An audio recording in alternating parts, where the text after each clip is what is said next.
السلام عليكم ورحمة الله وبركاته. عاملين ايه؟ يا رب كده تكونوا بخير واحسن حال.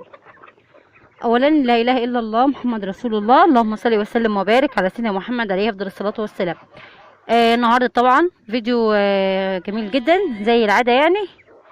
فالنهارده طبعا روتين اليوم كله. انا جايه طبعا لقيت الدنيا كلها بايظه، المفروض النهارده يوم التنظيف يعني وكده.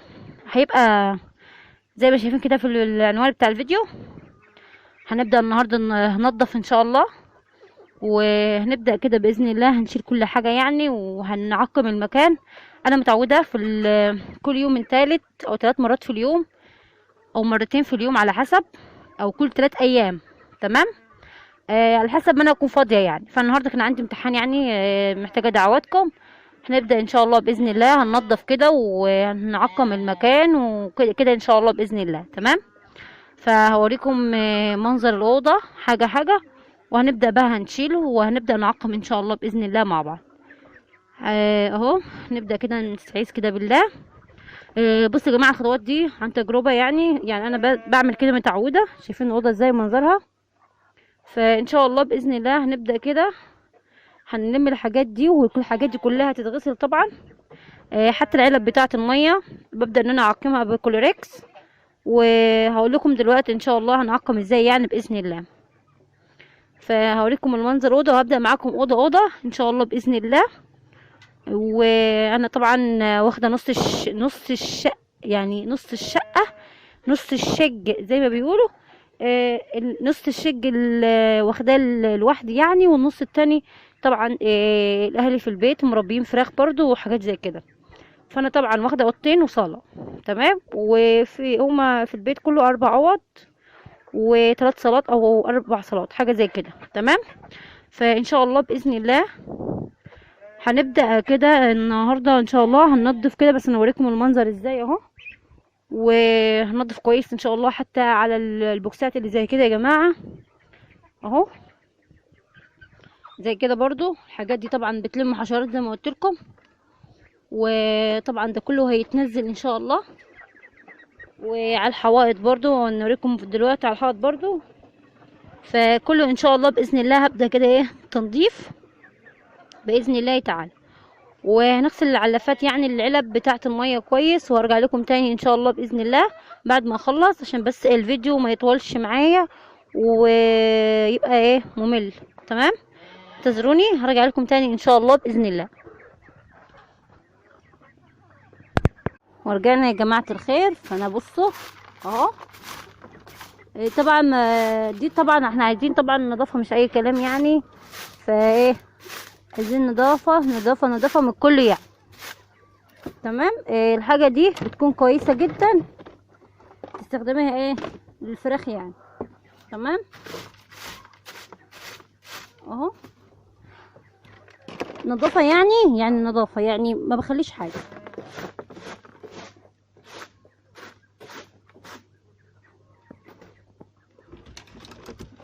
اهو. بسم الله. هوريكم حاجه دلوقتي اهو يا جماعه الخير. شوفوا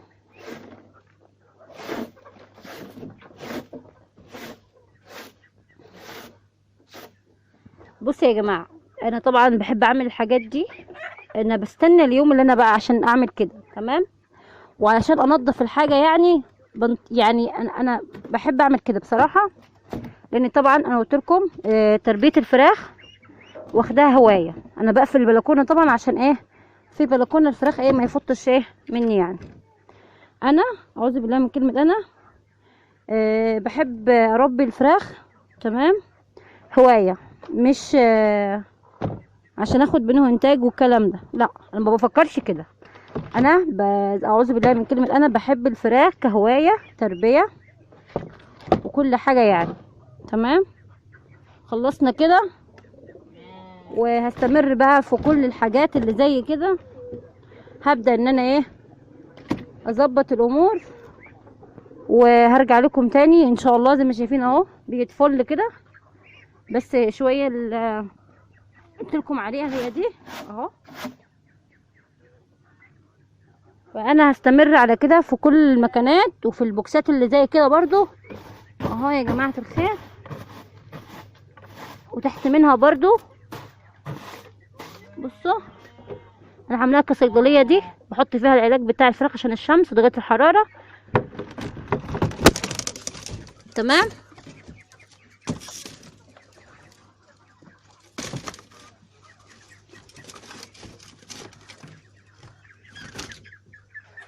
وهنبدأ كده ان شاء الله، هنخلص الكل بنفس الطريقة ونرجع تاني ان شاء الله.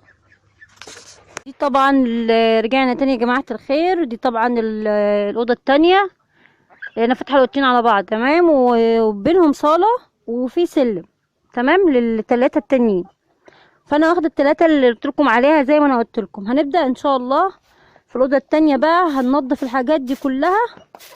وانا هطلع دي لان كنت حطاها زي بوكسة كده عشان يبيض فيها الفراخ تمام، يعني زي ما كان يستخبى كده ويبيض فيه، فايه مش محتاجاها دلوقتي.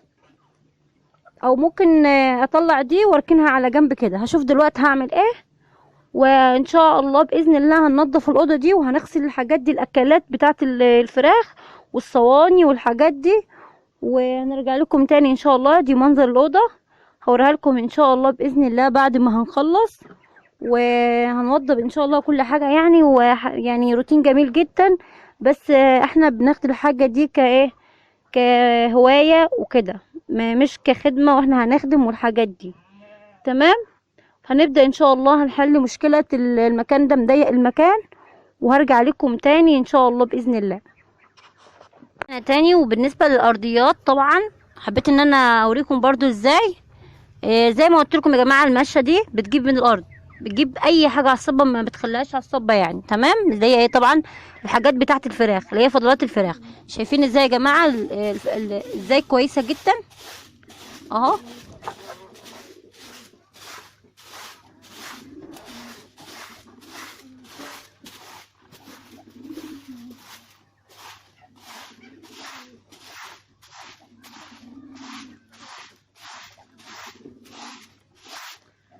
نبدا ان شاء الله، هبدا الاوضه كلها اعملها كده وارجع لكم تاني ان شاء الله باذن الله. فرجعنا تاني اهو، والحمد لله زي ما وريتكم كله خلاص كنست اهو الاوضه وخلصتها بسم الله ما شاء الله، ومخليتش اي حاجه تمام. وجينا طبعا هنعبيه كله في الشكاره هنا لان طبعا بيطلع للزرع. الحمد لله احنا عندنا اراضي يعني الحمد لله، ويطلع للجنينه. عندنا جنينه اللي هي المانجا والموز والكلام ده، فطبعا الحاجات دي بتنفع الاشجار بتاعه المانج وكده يعني. فان شاء الله انا هعمل لكم فيديو واروح لما اروح زرع يعني اوريكم الجنينه بتاعتنا اللي فيها الفاكهه يعني باذن الله. فهخلص الاوضه التانية وارجع لكم تاني ان شاء الله. تاني اهو يا جماعه الخير. فطبعا انا هستخدم المقشه اللي زي كده تمام. دي كويسه جدا للصبه، وبتجيب الحاجه من جدرها يعني، بتجيب الحاجه والسوق كده يعني ما بتخليش تمام. فدي طبعا هتلاقيها عند اي حد عنده نخل تقول له، او ممكن في السوق يعني. انا ساعات حاساها ان هي انقرضت وكده بجيب كميه زي كده، ما بستخدمش اي حاجه يا جماعه الخير لحد ما تخلص مني تمام، على حسب الاستهلاك بتاعك طبعا عشان انا بنضف وكده ومتعوده طبعا. فالحاجه اللي زي كده صعبه ان انا بلاقيها، بس بلاقيها في السوق او كده يعني. فان شاء الله باذن الله الحاجه دي هي اللي بتنفع للصبه. مكنسه البيت ما بتعملش حاجه، دي لو في اي حاجه ناشفه في الارض من فضلات الفراخ بتطلع تمام. هنبدا كده ان شاء الله هنستخدم الحاجه دي وهنرجع تاني ان شاء الله باذن الله. انتظروني وما تسيبوش كده الفيديو ان شاء الله باذن الله، وهخلص حاجه حاجه وهنرجع تاني ان شاء الله باذن الله. ورجعنا تاني اهو بسم الله ما شاء الله. الحمد لله طبعا انا خلصت المكان. شفتوا النظافه ازاي. هنبدا دلوقتي. طبعا كله طبعا عبيته في شكاره زي ما قلت لكم. هيطلع ايه؟ هيطلع على الزرع بعد ما يعمل كميه يعني تمام. امر مفروغ منه ده. فانا خلاص انا نضفت اهو حتى السمان برضو يعني، ولميت الاكل الصواني بتاعه الاكل يعني، والسمان محتاج شويه تنظيف. دلوقتي هنبدا ننضف السمان كمان عشان نحط فرشه جديده، وهعمل لكم فيديو ان شاء الله على ازاي تستخدمي مع السمان ان شاء الله باذن الله. وكنسنا كل حاجه اهو، وغيرت البوكسه دي اللي انا كنت حاطاها، اعمل لكم فيديو انا هستخدمها لايه وانا عايزاها لايه. شايفين معايا اهي. طبعا انا عندي كميه فراخ لانتاج البيض، هحتاج البوكسه زي كده تمام. كانت موجوده هنا، فانا ظبطت الامور وشكلها اهو من جوه اهو يا جماعه الخير. فان شاء الله باذن الله هعمل لكم فيديو هقول لكم هتستخدموها ازاي ان شاء الله باذن الله. طيب احنا كده خلاص خلصنا زي ما انا وريتكم يعني. طيب هنبدا نجيب انا عندي كلوريكس وعندي كلور اهو. احنا كده خلاص كنسنا المكان ونضفناه كده تمام. نجيب الميه كمان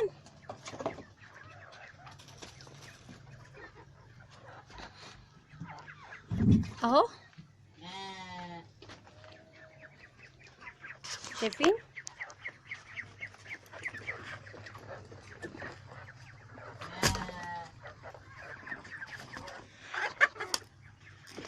طبعا عندنا الكلوريكس وعندنا الميه يعني. فانا المفروض ان انا اغسل العلب اللي زي كده، العلب بتاعه الميه والاكل تبع الطعمات يعني تمام. كلوريكس كلور، انا عندي كلوريكس اهو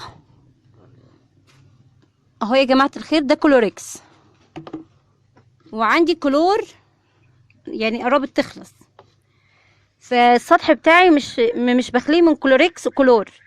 وزي ما قلت لكم يا جماعه الخير، كلوريكس اقوى من كلور طبعا، قاتل الجراثيم، وده اقوى منه يعني. فدلوقتي هعمل هبدا ان انا تمام اكب كلوريكس هنا. هستخدم النهارده كلوريكس تمام. وهكب الميه اهو بسم الله. ده الصح يا جماعه الخير، واللي عايز يربي الفراخ يعمل كده وهيجرب وهيقول لي يعني. هنجيب كلوريكس اهو، بس هي العلبه طبعا زي ما قلت لكم مكسوره يعني. طبعا ده كميه براحتي كتيره براحتي، عشان طبعا هيترش في الارض.